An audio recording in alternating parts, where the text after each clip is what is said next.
I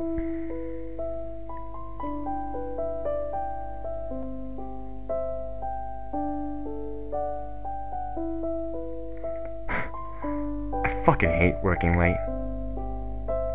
Even during the 5 years span of working this job, it's something I still never got used to. Working late.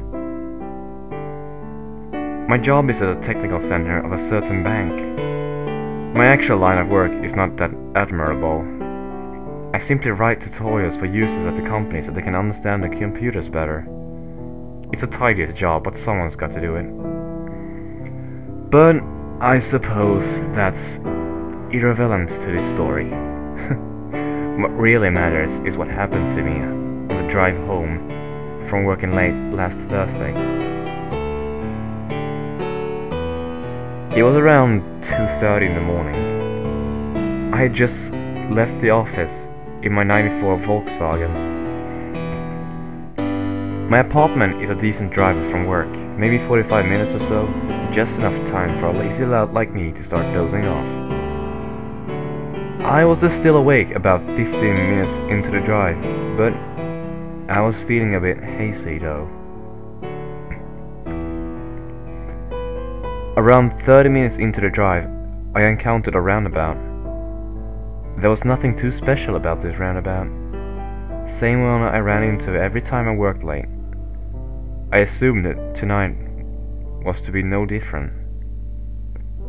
My extreme exhaustion had finally caught up to me. I suppose it's bound to happen sometime. After all, I had to work late every night that week. I slowly but surely drifted into slumber, my head leaning on the steering wheel.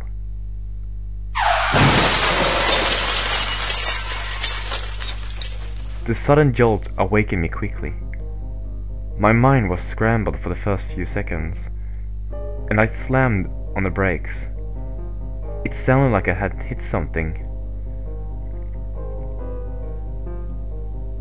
I sighed. It was probably just a deer or something, I thought to myself.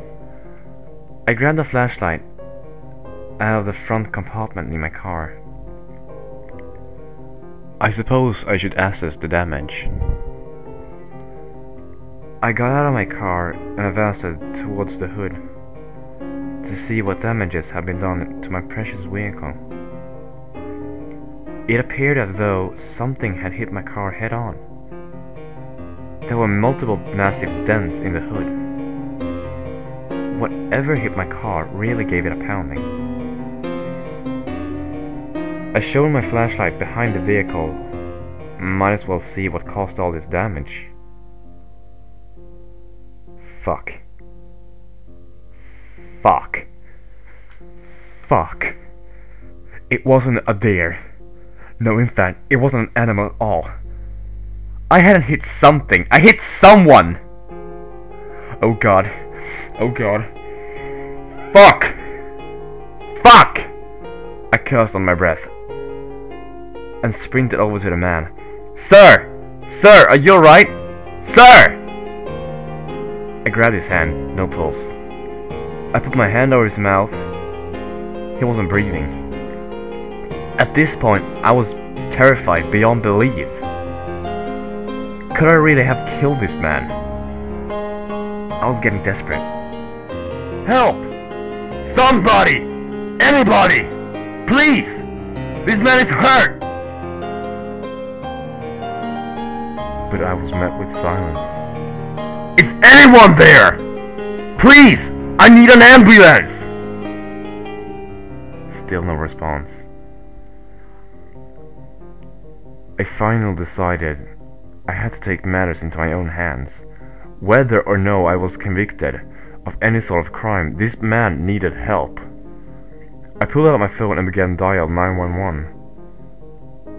But that's when I noticed something odd.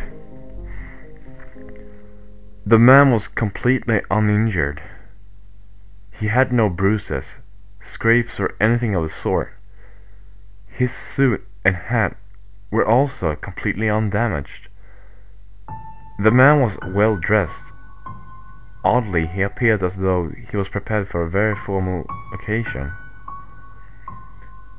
Although I could make out all of his features in the darkness, he looked in his mid-30s. He also had a briefcase in his... He still had a firm grip on it. I reached to grab it, perhaps to find anything out of this about this mysterious man. But the instant I reached across his chest to grab the briefcase, his eyes shut open. They were bloodshot, like someone who had just finished crying. Or someone who hadn't got enough sleep. The man panicked as soon as he saw me. He shoved me off of him and sprinted towards my vehicle. "No! Stop! Sir, wait!" I shouted after him. It was too late. He had taken my vehicle. The fucker took my car!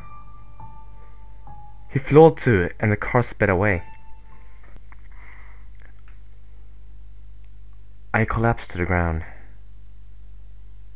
Defeated. He took almost everything. My car was full of my possessions.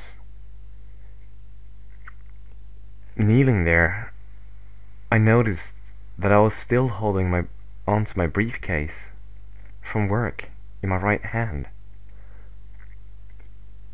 I suppose I'd forgotten to set it down while I was in my car. Suddenly, I heard the sound of a car approaching. I jolted upright. Perhaps the owner of this vehicle would lend me a ride. The car turned at the roundabout.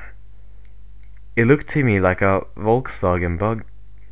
Not dissimilar to mine. In fact, I waved to the driver, who at the moment I couldn't see. And the car didn't slow down either. Hey! Hey! Slow down!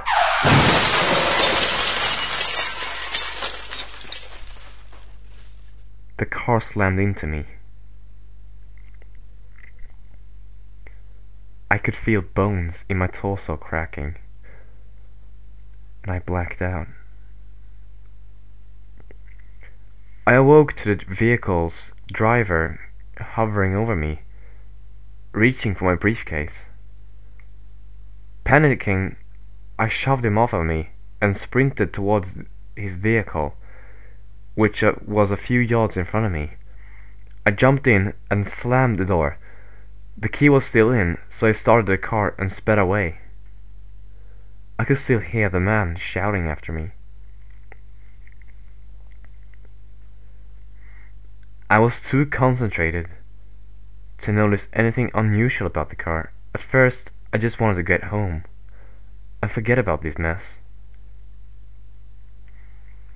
One thing I did notice, however, was that it was seemingly unscathed from the encounter. This certainly struck to me as odd. No. No. No, it couldn't be. I turned to the right. There, in the passenger seat, were all of my possessions. One by one.